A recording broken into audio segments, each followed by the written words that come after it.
ایک لونڈی تھی، وہ بادشاہ کے لیے پھولوں کی سیج لگایا کرتی تھی اور بادشاہ پھولوں کے اوپر سویا کرتا تھا۔ مدتیں بیت گئیں، جب سے ہوش سنبھالی یہی وظیفہ تھا، بادشاہ کے لیے پھولوں کی سیج بچھا دی جاتی، بادشاہ کی اس پھولوں بھری سیج پہ استراحت کرتا۔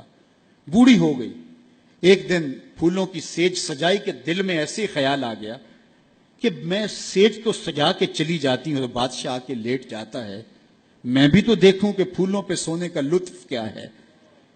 تو وہ اپنی کمر سیدھی کرنے کے لیے پھولوں کی سیج پہ لیٹ گئی، سارے دن کی تھکی ہوئی تھی، آنکھ لگ گئی۔ بادشاہ وقت پہ اپنے کمرے میں داخل ہوا تو اس نے دیکھا کہ ایک لونڈی اس کی سیج پہ سوئی ہوئی ہے، بڑا غصہ آیا۔ بادشاہوں کی غیرت ہوتی ہے، اس غیرت کی وجہ سے اس نے جلاد کو بلایا، اسے اٹھاؤ، الٹا لٹکاؤ اور اتنا مارو کہ اس کی جان نکل جائے، باقی لونڈیوں غلاموں کو پتہ چل جائے کہ بادشاہوں کی سیج کتنی مقدس ہوتی ہے۔ اس لونڈی کو وہاں سے دبوچا گیا، الٹا لٹکا دیا گیا اور جلاد کوڑے مارنے لگا۔ وہ روتی چیختی چلاتی، اچانک روتے روتے اس نے ہنسنا شروع کر دیا۔ جب وہ ہنسی نہ تو بادشاہ نے جلاد سے کہا رکو اور اسے پوچھو روتی کیوں تھی اور اسے یہ پوچھو کہ ہنستی کیوں ہے۔ تو جلاد نے کہا کہ کیوں روتی تھی؟ اس نے کہا جب کوڑا لگتا تھا تو جان نکلنے کو آتی تھی، میں روتی نہ تو اور کیا کرتی۔ کہا یہ بات تو میری سمجھ میں بھی ہے، لیکن یہ بات سمجھ میں نہیں، تو ہنستی کیوں ہے؟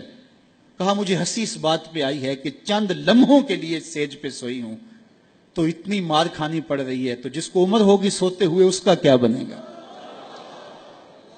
ہماری یہ فکر ہونی چاہیے کہ دنیا کے اوپر جو ہمیں نعمتیں ملی ہیں ہم نے اس کا حساب دینا ہے۔ ثم لتسألن یومئذ عن النعیم، اس دن ایک ایک نعمت کا حساب دینا ہوگا۔ یہ کوئی قصہ کہانی نہیں ہے، یہ قرآن ہے، ایک ایک نعمت کا ہمیں حساب دینا ہوگا۔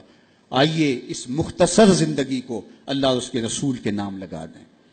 زندگی جو گزر گئی سو گزر گئی، آنے والا ایک ایک لمحہ یاد الہی میں بسر کرنے کا عزم کریں، ان کے ساتھ وابستہ ہو جائیں گے، رسول کریم کے دامن سے جڑ جائیں گے تو یہاں بھی خیر ہے وہاں بھی خیر ہے، اور اگر ان کے دامن سے نہ جڑ پائے تو پھر سوائے رسوائی کے اور کچھ مقسوم اور کچھ مقدور نہیں ہے۔ آج کا مصطفی اجتماع نوجوانوں کو، پوری دنیا کے اوپر سننے والوں کو یہی میسج دیتا ہے کہ حضور کے ساتھ اپنی وابستگی کو، اپنی دل بستگی کو، اپنے تعلق خاطر کو مضبوط کر لو، اپنا سارا کچھ حضور کے نام کر دو۔ ان سے وابستگی اور ان سے الفت کا ربط و رشتہ جب قائم کر لو گے تو پھر دنیا بھی بہتر اور آخرت بھی بہتر، ورنہ یہ دنیا بھی مشکلوں، اذیتوں اور تکلیفوں سے گزرے گی اور آخرت کا حساب ابھی باقی پڑا ہے۔ مختصر زندگی ہے، آئیے اللہ کے حضور سچی توبہ سے اپنے آخرت کے معاملے صاف کر لیں۔ ایک آنسو سے ماضی کے سارے گناہ دھوئے جا سکتے ہیں۔ ابھی سورج مغرب سے طلوع نہیں ہوا، ابھی توبہ کا دروازہ بند نہیں ہوا، اس کی رحمتوں کے در کھلے ہیں۔ آج کی توبہ کل کی بہتری کی ضمانت، اور آج کی ڈٹائی کل کے پچھتاوے کے علاوہ کچھ نہیں ہوگا۔ وقت پر کافی ہے ایک قطرہ بھی آب خوش ہنگام کا، جل گیا جب کھیت برسا می تو پھر کس کام کا۔ اور اگر ان سانسوں کے بدلے سجدہ ہو جائے، ان سانسوں کے بدلے قیام ہو جائے، رکوع و سجود ہوں، رسول کریم پہ درود پڑا جائے، کسی دکھی کے سر پہ ہاتھ رکھ دیا جائے تو یہ سانسیں کام آ گئی۔ وہ خوش نصیب ہیں جنہوں نے اپنی سانسیں اللہ اور اس کے رسول کے نام وقف کر دیں، اور وہ بد نصیب جو اپنی سانسیں، اپنا وقت اور اپنی قیمتی زندگی برباد کر رہے ہیں۔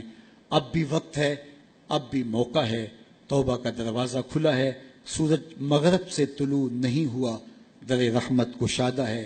آئیے میں اور آپ اللہ کے حضور سچی توبہ سے اس کی چوکھٹ پہ حاضری دیں اور اپنے گناہوں کی معافی مانگیں۔ جس شوق و محبت سے، جس پیار کے ساتھ آپ لوگ تشریف لائے، میں آپ سب لوگوں کا شکر گزار بھی ہوں۔ قافلوں کو ترتیب دینا، پھر ذمہ داری کے ساتھ یہاں تک لے کر کے آنا، یہ ایک کٹھن کام تھا، اور ادارۃ المصطفیٰ کے ذمہ داران نے پاکستان کے مختلف شہروں میں محنت کر کے قافلہ سازی اور پھر یہاں تک ان کے پہنچانے میں جو مشقتیں سہی، اللہ اس کا انہیں اجر عطا فرمائے۔ اور علماء، مشائخ، عالی مرتبت بزرگ جو لوگ تشریف لائے، میں سب کا شکر گزار ہوں، اور ادارۃ المصطفیٰ کے ان بچوں، ان کے والدین، ان کے اساتذہ اور جملہ معاونین کو مبارکباد پیش کرتا ہوں کہ یہ سند فراغت پا کے آج معاشرے کے اندر دین کی تبلیغ کے لیے اتر رہے ہیں۔ اللہ ان کی مدد کرے۔